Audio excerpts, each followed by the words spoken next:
നീ കേറിക്കോ. അല്ല വേറൊന്നും അല്ല, ഞാൻ അകത്ത് വന്ന മൊത്തം പോസ്റ്റ് ആയിരിക്കും. പോസ്റ്റ് ഒന്നുമില്ല, നമുക്കൊരു ഫേഷ്യലൊക്കെ ചെയ്ത് അവിടെ ഇരിക്കാന്നേ. വാ. ഞാൻ ഫേഷ്യൽ ചെയ്യാനോ? അതിനിപ്പെന്താ? ഞാൻ ഈ ബാഹ്യ സൗന്ദര്യത്തിലൊന്നും വിശ്വസിക്കാത്ത ഒരാളാണ്. ഞാനും അങ്ങനത്തെ ഒരാളാ. പിന്നെ വല്ലപ്പോഴും തവലൊക്കെ ചെയ്യുന്നത് നല്ലതല്ലേ. നമുക്ക് മറ്റേ ഫ്രൂട്ട് ഫേഷ്യലൊക്കെ ചെയ്ത് നമുക്കൊരു പിടിയൊക്കെ പിടിക്കാം. ബാ. ഫ്രൂട്ട് ഫേഷ്യൽ അല്ലേ? വേണ്ട വേണ്ടാത്തണ്ട. ലച്ചൂസിന് എത്ര ടൈം എടുക്കും ഇവിടെ, അത് പറ. എനിക്ക് ഇവിടെ ഒരു 1.5-2 മണിക്കൂർ പിടിക്കുമായിരിക്കും. 2 മണിക്കൂറോ? പിന്നെ ത്രെഡ് ചെയ്യണം, ഫേഷ്യൽ ചെയ്യണം, ക്ലീനപ്പ് ചെയ്യണം, ഹോട്ടൽ മസാജ് ചെയ്യണം, ഹെയർ സ്പാ ചെയ്യണം, പറ്റുവാണെങ്കിൽ ഹെയർ കളർ കൂടെ ചെയ്യണം. ഓ, ഇത്രയും ചെയ്യണോ അല്ലേ? അപ്പൊ ഇങ്ങനെയാണ് എന്റെ പൈസയൊക്കെ ചെലവാക്കാനുള്ളതാണല്ലോ അത്. പിന്നെ കാർഡ് കൂടെ ഞാൻ തന്നോളാം. നീ അതിന് ചെല്ല്. പെട്ടെന്ന് വരണേ. പെട്ടെന്ന് വരലൊന്നും നടക്കുമൊന്നുമില്ല. നിനക്ക് ബോറടിക്കുവാണെങ്കിൽ നീ അതേക്ക് വന്നാൽ നമുക്ക് ഫേഷ്യൽ ചെയ്യാം. ഓക്കെ, അപ്പൊ ഞാൻ ഇവിടെ വെയിറ്റ് ചെയ്യാം. എനിക്ക് 1-2 പേര് വിളിക്കാനൊക്കെ ഉണ്ട്. അപ്പൊ നമ്മള് ഇവിടുത്തെ പരിപാടിയൊക്കെ കഴിഞ്ഞിട്ട് അപ്പുറത്ത് വേറൊരു പാർലർ ഉണ്ട്. അവിടെ ഫേഷ്യൽ ചെയ്യണോ? ഐസ്ക്രീം പാർലർടാ. ഐസ്ക്രീം ഫേഷ്യൽ ഉണ്ടോ? ഒന്നുമില്ല, നീ ഇവിടെ തന്നെ നിന്നോ, ഞാൻ പോവാ. ഓക്കെ, പെട്ടെന്ന് പറഞ്ഞേ.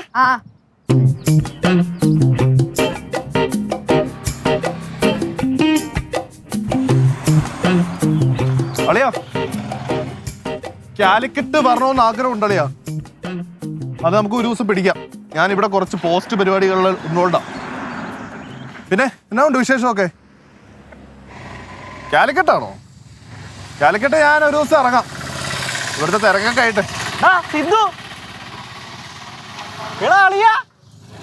എടാ കൃഷ്ണകുമാർ, കിറുക്ക് കൃഷ്ണകുമാർ. ഞാൻ വിളിക്കാം. എന്റെ സ്റ്റാൻഡ് എവിടെ? അളിയാ കൊല്ലത്തില്ല. വന്നേ ചോദിക്കട്ടെ, നീ എന്തുവാടാ ഇത്? താടിയൊക്കെ വെച്ച് ആകെ മാറിപ്പോയല്ലോ. പ്രായമായിക്കൊണ്ടിരിക്കല്ലേ അളിയാ? അത് ശരിയാ, പ്രായമായി. നീ എന്താ ഇവിടെ? ഇറക്കെ പോട്ടെ, നീ എന്താ ഇവിടെ? എടാ ഞാൻ ഒരു ഷോപ്പ് നടത്തുന്നുണ്ട്. അപ്പൊ അങ്ങോട്ട് പോയി വഴിയാ. ഷോപ്പോ? ആളിയാ. നീ നടത്തുന്നോ? അപ്പൊ മൊയിലാളിയാ?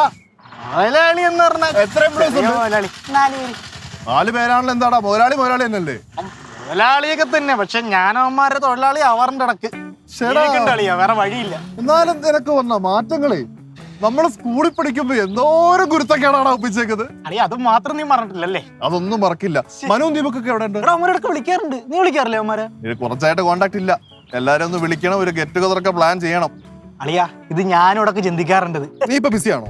ബിസി ആണെന്ന് വെച്ചാ ബിസിയാണ്, പക്ഷെ നിന്നെ കണ്ടപ്പോ എല്ലാ ബിസിയും മാറി. പിന്നെ അല്ല, എന്നൊരു കാര്യം ചെയ്താലോ, നമുക്കൊന്ന് പുറത്തോട്ട് പോയി കറങ്ങിട്ടല്ല? പഴയ വൈബൊക്കെ ഒന്ന് തിരിച്ചു പിടിക്കാൻ. പിടിക്കണം. എങ്ങോട്ടോ? ഇങ്ങോട്ടോ? നമുക്ക് അങ്ങോട്ട് പോയാലോ? ഓക്കെ, പഴയ വൈബൊക്കെ ഒന്ന് തിരിച്ചു പിടിക്കാനേ. വണ്ടിയാണോ സൂക്ഷിച്ച്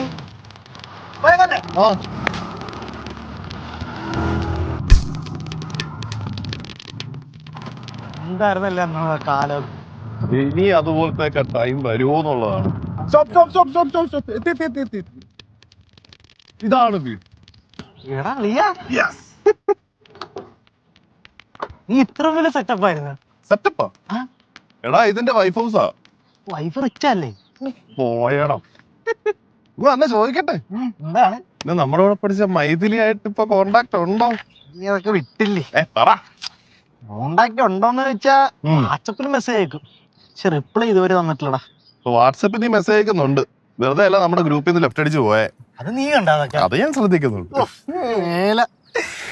എടാ എന്താണ് വന്നതല്ലേ, വാ അകത്തുനിന്ന് ഒരു ചായ കുടിച്ചിട്ട് പോവാ. അളിയാ സമയമില്ല, ഞാൻ പിന്നെ ഒരു ദിവസം വരാം. ചായ കുടിച്ചിട്ട് പോടാ. എടാ കടയിൽ നല്ല തിരക്കണം, നിനക്ക് അറിയില്ല. ഞാൻ നിനക്ക് വേണ്ടിട്ട് ഞാൻ ഇപ്പൊ ഇവിടം വരെ വന്നത്. ഞാൻ വേറെ ഒരു ദിവസം വരാം അളിയാ. ഒരു വട്ടം കൂടെ നിർബന്ധിക്കും അളിയാ? നിർബന്ധിക്കല്ല അളിയാ, വന്നു പോകുന്നുണ്ട്. പിന്നെ ഒരു ദിവസം വരാം, എന്തായാലും വരാം. ഓക്കെ ഓക്കെടാ. നമ്മളിനിയും കാണണം തീർച്ചയായിട്ടും. പിന്നെ കാണൂല്ലോ, ഇതെന്ത് വർത്താനാണത്? അല്ലടാ, ഒരുപാട് വർഷങ്ങൾക്ക് ശേഷം കണ്ടപ്പോഴേ എന്താന്ന് അറിയത്തില്ല, ഭയങ്കര സന്തോഷം. എടാ എനിക്കും അതെ, എനിക്കത് പറഞ്ഞിരിക്കാൻ പറ്റണല്ലോ, പക്ഷെ ഇപ്പൊ കടയിൽ തിരക്കായോണ്ടാണ്. ഒരു കുഴപ്പമില്ല. അല്ലെ എന്തായാലും ഞാൻ നിന്റെ കൂടെ ഇന്ന് സ്പെൻഡ് ചെയ്തിട്ട് പോകുള്ളായിരുന്നു. ഒരു കുഴപ്പമില്ല. എന്തായാലും ഒരു വരും കേട്ടാ. ഉറപ്പായിട്ടും ചെല്ലട്ടാ. ഗെറ്റ് ടുഗദർ പ്ലാൻ ചെയ്യണം കേട്ടോ. തീർച്ചയായിട്ടും അത് വേണം, എന്തായാലും വേണം അത്. എന്തായാലും കാണാം. വീട്ടുകാരുടെ അന്വേഷിച്ച് പറ. തീർച്ചയായിട്ടും പറയാടാ. ഓക്കെ ബൈഡാ. ഓക്കെ.